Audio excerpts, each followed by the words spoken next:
In today's video, I'm going to teach you how to upgrade your plan in Framer. By the end of this walkthrough, you'll know exactly where to go, what to click, and what to look out for, so you can move to a plan that fits your needs without any confusion. First, make sure you're logged into your Framer account and that you've opened the specific website or project that you want to upgrade. Once your project is open, look towards the upper right-hand corner of the Framer interface. You should see a small settings icon, often represented by a gear or similar symbol. Go ahead and click on that settings icon. This takes you into the project's settings area, where you can control various options related to your site or project. Inside the settings view, look for a tab or section labeled Plans.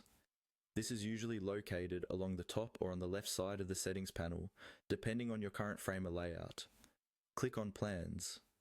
This section is dedicated to everything related to billing and subscriptions for your project, so this is where all the upgrade options live. Once you're on the Plans page, you'll see the different plan options available for your site. These might include free, basic, and more advanced tiers, each with its own set of features and pricing.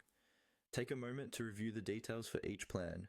Pay attention to things like the number of sites included, traffic limits, custom domain support, and any extra features you might need, such as advanced analytics or password protection.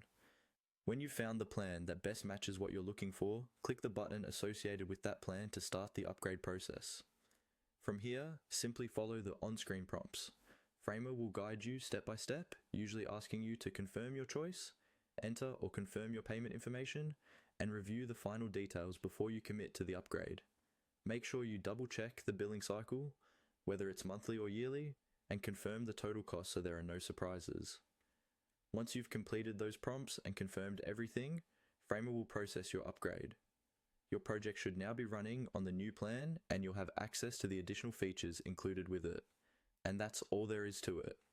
Open your project, head into settings, click on plans, choose the option that suits you, and follow the prompts on screen to finish upgrading your plan in Framer.